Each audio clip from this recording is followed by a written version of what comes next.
¿Cómo es posible que un territorio montañoso, fragmentado y rodeado de mares, un conjunto de pequeñas ciudades-estado que parecían condenadas a la irrelevancia, lograra forjar las bases de lo que hoy llamamos civilización occidental? Grecia, el país que no fue un imperio unitario durante gran parte de su historia, sino un mosaico de pueblos, rivalidades y alianzas, consiguió dejar una huella que todavía sentimos en nuestra política, en nuestra filosofía, en nuestras artes y en nuestra manera de entender la libertad en las orillas del mar Egeo. Bajo un cielo abrasador y entre montañas escarpadas, nació algo mucho más grande que cualquier conquista militar. Nació una forma de pensar. Allí, hace más de 2 milenios, se sembraron las semillas de la democracia. Se forjaron las preguntas de los grandes filósofos. Se levantaron templos que aún hoy nos dejan sin aliento, y se escribieron historias de dioses y héroes que continúan inspirando películas, novelas y obras de arte. Grecia fue, y sigue siendo, un mito vivo, pero no nos engañemos, no todo fue esplendor y sabiduría. Grecia también fue el escenario de guerras fratricidas, de ciudades arrasadas, de tiranías y traiciones. Atenas y Esparta, 2 polos opuestos, nos muestran que la civilización helénica no era un bloque uniforme, sino un campo de tensiones permanente. Y sin embargo, fue en ese choque constante donde floreció lo extraordinario. A la paradoja de Grecia es fascinante. Nunca tuvo un gran territorio unificado como Roma o Persia, y aún así su influencia superó fronteras, atravesó siglos y llegó a modelar imperios posteriores. ¿Cómo lo hicieron? ¿Qué fuerza invisible convirtió a un conjunto de ciudades en la cuna del mundo occidental? Hoy viajaremos a través de los mitos y las realidades,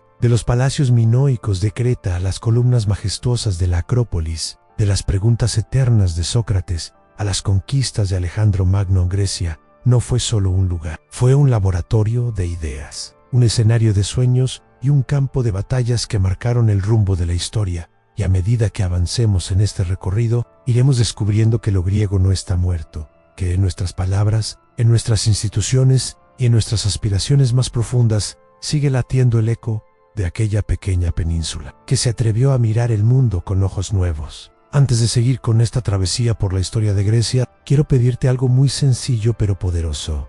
Ansí, este inicio ya te ha hecho reflexionar sobre cómo un pequeño pueblo pudo cambiar para siempre el rumbo de la humanidad. Deja tu me gusta en este video. Ese gesto no es solo un clic, es la forma en la que nos ayudas a que más personas descubran estas historias, que merecen ser contadas, y me encantaría leer tu voz en los comentarios. Andaim. ¿Qué es lo primero que te viene a la mente cuando escuchas la palabra Grecia? Los dioses, la filosofía, las batallas, la democracia. Escribe aquí abajo tu respuesta, porque cada comentario mantiene viva la conversación y nos permite seguir creciendo juntos. Y si todavía no lo has hecho, suscríbete al canal ahora mismo y activa la campanita. Tenemos un viaje enorme por delante, lleno de secretos y relatos que siguen cambiando la manera en que vemos el mundo. Este es solo el comienzo. Cuando pensamos en Grecia, lo primero que aparece en nuestra mente son dioses inmortales, héroes invencibles y criaturas mitológicas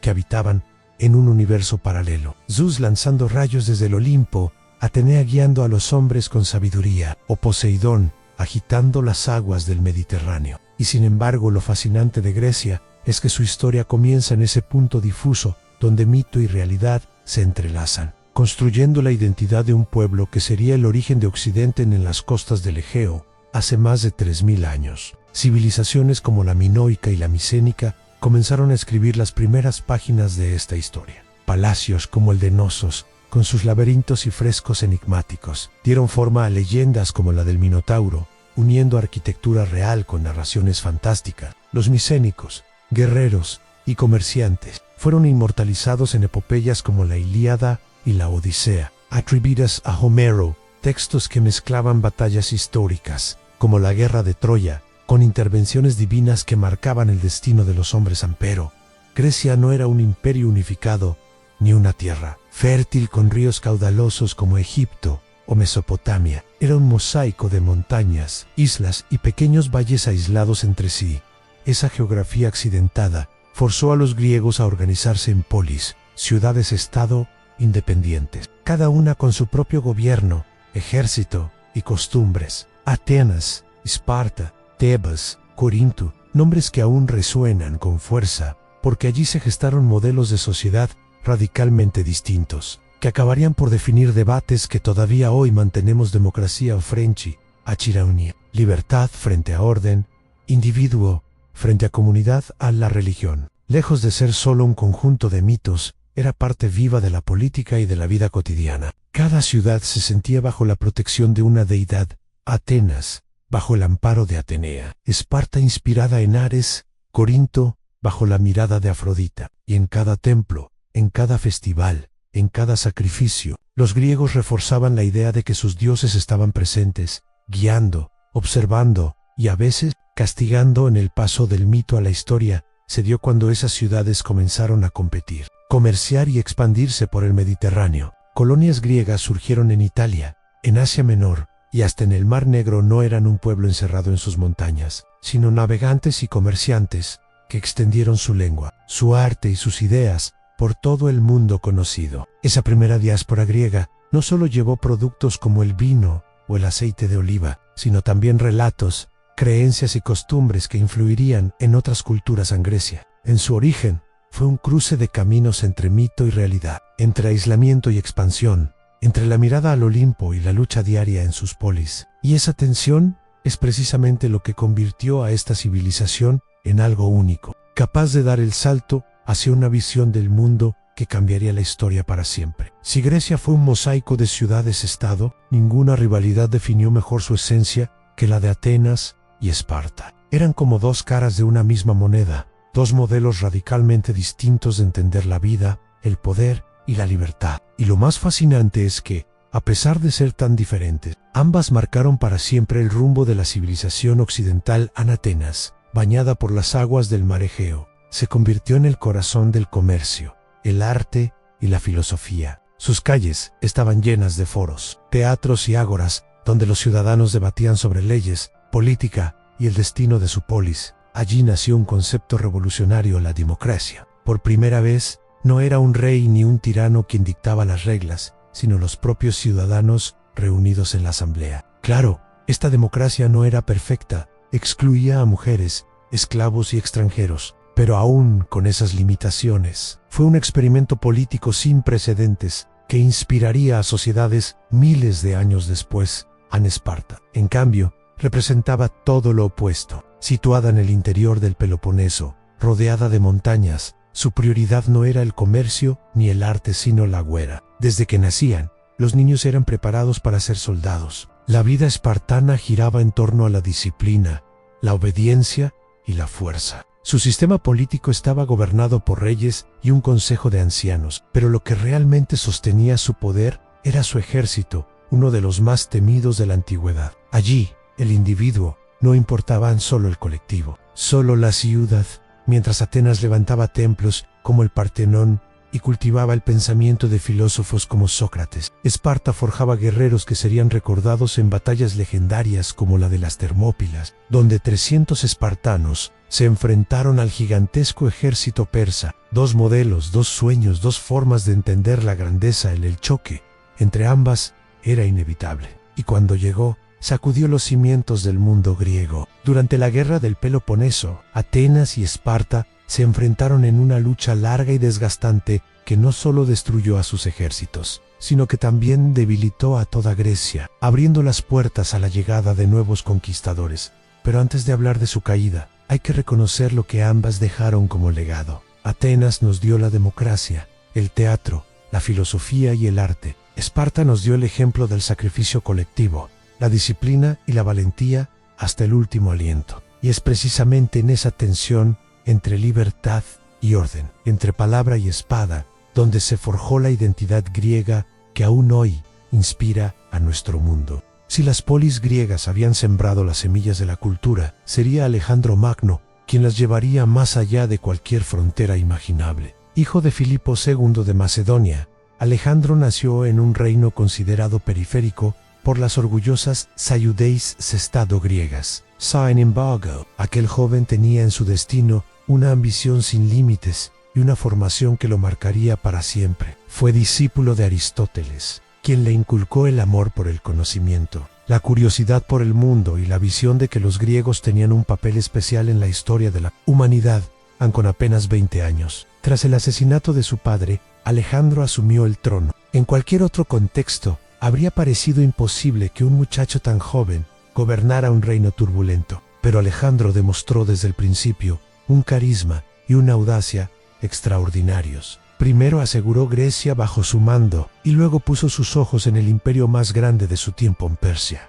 Lo que siguió fue una campaña militar sin precedentes. Con un ejército relativamente pequeño, pero entrenado con disciplina y lealtad, Alejandro atravesó el Helesponto y comenzó una serie de victorias que desconcertaron al mundo. En Isos, en Gaugamela, derrotó a fuerzas persas mucho más numerosas. Su genio estratégico le permitió convertir cada batalla en una obra maestra, donde la astucia y la rapidez derrotaban a la pura cantidad.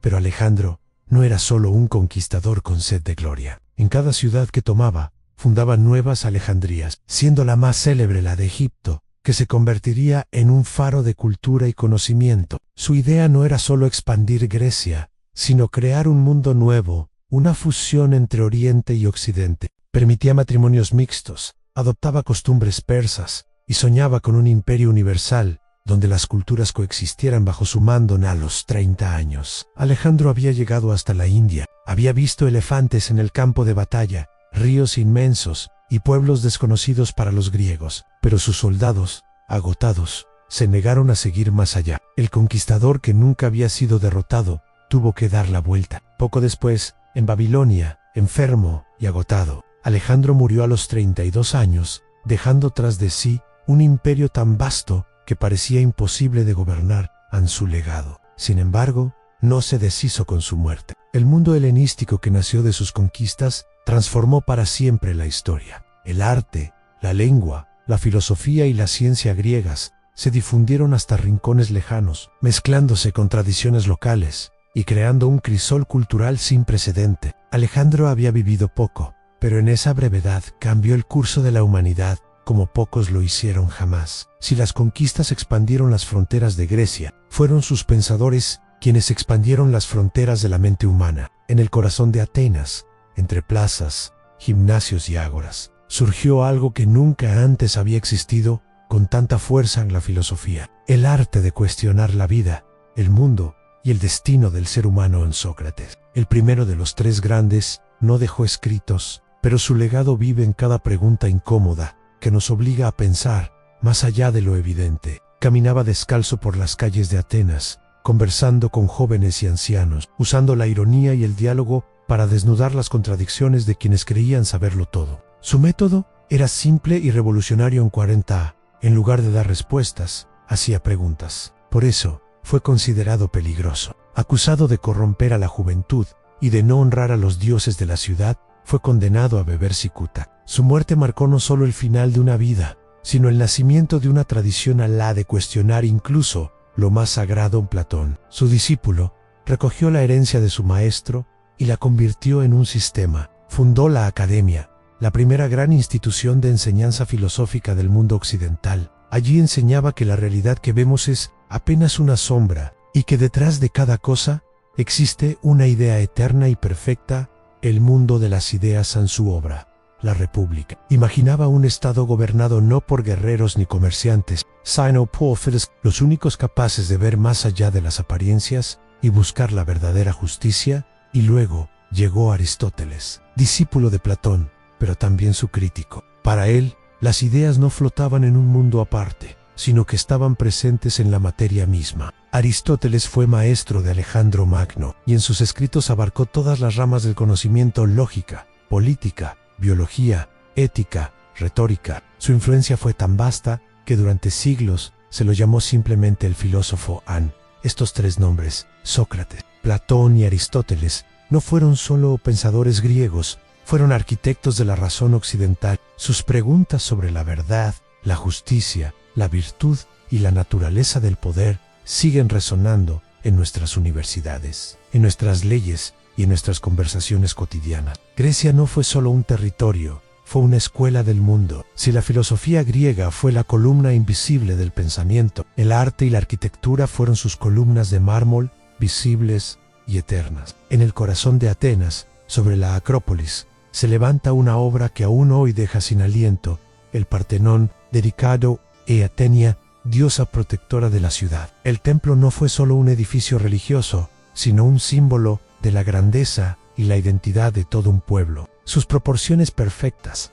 el juego de luces sobre sus columnas dóricas, la meticulosa simetría, todo fue pensado para transmitir armonía, belleza y poder. Cada piedra del Partenón hablaba de la convicción griega de que la humanidad podía acercarse a lo divino a través del arte Han. Pero la arquitectura griega fue mucho más que templos. Los teatros al aire libre como el de Epedoro mostraban cómo el arte era parte de la vida cívica. Allí, miles de personas se reunían para ver tragedias que exploraban el destino, la culpa, el amor y la muerte. La acústica perfecta de estos espacios no era casualidad. Era el resultado de cálculos que aún hoy fascinan a ingenieros y arquitectos. A las esculturas, por su parte, revelaban la obsesión griega por el cuerpo humano. Desde los curroi arcaicos, rígidos y frontales, hasta las obras de Fidias y Policleto, los griegos buscaron capturar la proporción ideal, el movimiento detenido en el mármol, la belleza universal. El discóbolo de Mirón,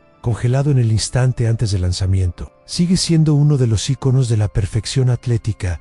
Lo más sorprendente es que estas obras no eran solo decoración, eran expresión de un modo de entender el mundo. La simetría y la proporción no eran un capricho estético, sino un reflejo de la idea griega de cosmos. Un universo ordenado y racional con cada columna erguida, con cada estatua esculpida. Los griegos dejaron una marca indeleble en la historia del arte. Roma los imitó, el Renacimiento los rescató, y hoy, cada vez que miramos un edificio con columnas clásicas, sentimos el eco de aquella civilización que convirtió la piedra en eternidad.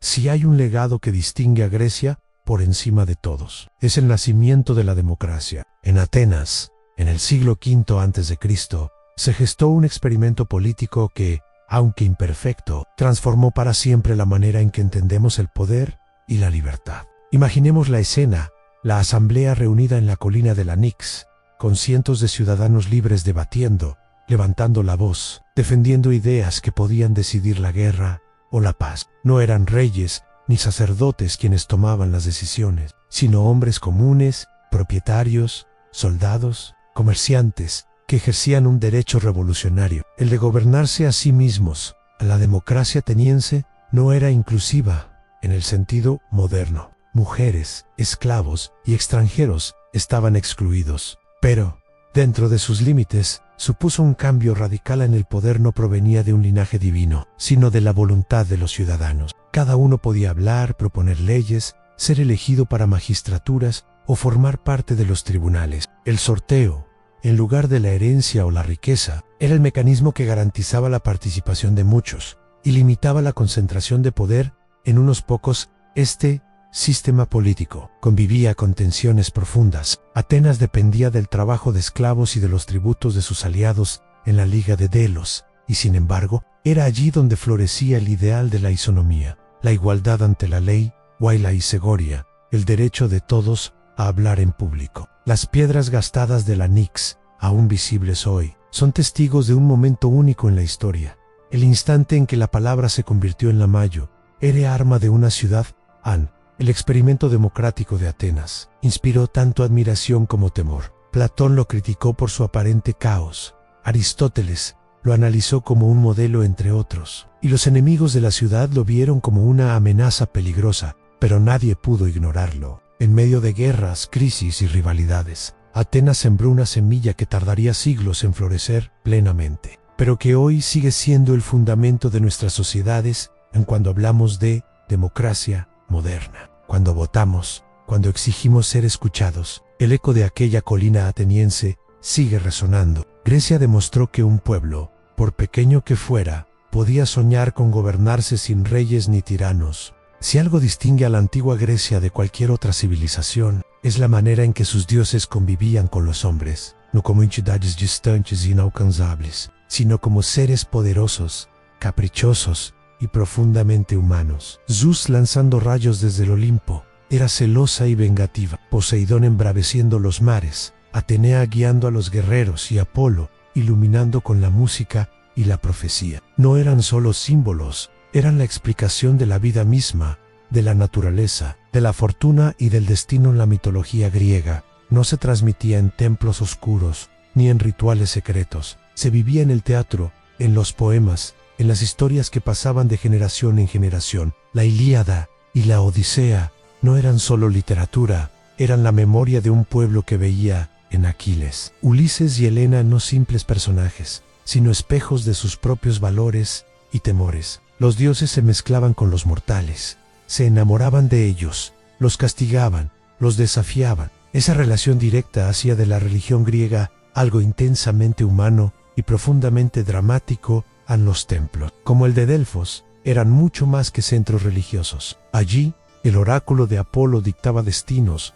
aconsejaba reyes y decidía guerras. La fe no era una cuestión privada, sino pública, política y cultural. Cada ciudad tenía su divinidad protectora, cada familia sus rituales, cada batalla su sacrificio. Y sin embargo, en ese mundo donde los dioses lo controlaban todo, también nació la filosofía que se atrevió a cuestionarlos, a preguntar si el cosmos no era obra de caprichos divinos, sino de leyes naturales. La religión griega fue también un lenguaje común, aunque las polis estuvieran enfrentadas. Los Juegos Olímpicos, celebrados en honor a Zeus, unían a los griegos en una tregua sagrada que suspendía las guerras para rendir culto a los dioses y celebrar la excelencia humana. Fue la demostración de que, por encima de las diferencias, existía un imaginario compartido que daba sentido a la vida de todos en hoy. Aunque los templos estén en ruinas y los mitos se estudien como literatura, el eco de esa cosmovisión sigue vivo. Nuestros relatos modernos de héroes, nuestras preguntas sobre el destino y el libre albedrío, incluso nuestra fascinación por lo épico, beben de ese mismo manantial que los griegos abrieron hace más de 2 milenios. Si hubo un momento en que Grecia demostró al mundo que era capaz de desafiar lo imposible, fue durante las guerras médicas. Frente a ellos se alzaba el imperio persa, vasto y aparentemente invencible, con recursos infinitos y ejércitos que parecían interminables. Y sin embargo, en ese choque entre Oriente y Occidente, los griegos escribieron algunas de las páginas más heroicas de la historia militar. Todo comenzó en Maratón. En el año 490 a.C., un ejército de ciudadanos atenienses, sin caballería ni números que igualaran a los persas, decidió resistir. La batalla fue feroz, pero contra todo pronóstico los griegos vencieron. De esa victoria nació la leyenda del soldado que corrió hasta Atenas para anunciar el triunfo, dando origen al maratón moderno. Maratón no fue solo una batalla, fue la primera señal de que los dioses parecían sonreír a los griegos, pero el desafío no terminó ahí. Una década después, Georgis regresó con un ejército aún más colosal. Fue entonces cuando Leónidas y sus 300 espartanos, junto a aliados griegos, se plantaron en el estrecho paso de las Termópilas. Sabían que no podrían ganar, pero también sabían que su sacrificio inspiraría a toda Grecia. Su resistencia retrasó a los persas y se convirtió en símbolo de coraje y disciplina. El destino se decidiría en Salamaina, donde la flota griega, liderada por Temístocles, utilizó la inteligencia y el conocimiento del terreno para derrotar a una armada persa mucho mayor. El mar Egeo se convirtió en tumba de barcos enemigos, y aquella victoria aseguró que Grecia conservara su libertad. El legado de estas guerras no se midió solo en victorias militares, sino en lo que representaron la defensa de un modelo político y cultural frente al poder absoluto. Para los griegos, las guerras médicas no fueron simplemente choques bélicos, fueron la confirmación de que la unión, la estrategia y el valor podían inclinar la balanza contra cualquier imperio. Ese espíritu guerrero marcó para siempre la identidad griega. Incluso siglos más tarde, Roma y el mundo entero mirarían hacia Maratón, Termópilas y Salamina como lecciones eternas de resistencia y estrategia. El brillo de Grecia fue tan intenso que parecía eterno. Sin embargo, como toda llama que arde con demasiada fuerza, estaba destinada a apagarse. Tras las guerras médicas y el esplendor de Atenas, las polis griegas entraron en una espiral de rivalidades y luchas internas que minarían poco a poco su grandeza. La rivalidad entre Atenas y Esparta, que había sido combustible de resistencia frente a Persia, se transformó en una guerra fratricida, a la guerra del Peloponeso. Atenas, confiada en su poder naval y en su imperio marítimo, se enfrentó a una Esparta dura, disciplinada y apoyada por Persia. Durante casi 30 años, Grecia se desgarró a sí misma. El resultado fue devastador: hambre, peste, ciudades arrasadas y un pueblo exhausto. Atenas perdió su supremacía y Esparta, aunque vencedora, tampoco logró mantener la estabilidad. A este caos se sumaron nuevas fuerzas emergentes. Tebas, por un breve tiempo, desafió la hegemonía espartana, pero pronto una amenaza aún mayor se levantó en el norte: Macedonia. Bayo, Filipo II y luego con Alejandro Magno. Los macedonios lograron unir a las polis griegas bajo su dominio, llevándolas a conquistar un imperio sin precedentes. Pero tras la muerte de Alejandro, su imperio se fragmentó y Grecia volvió a ser escenario de disputas entre reinos helenísticos que se devoraban entre sí.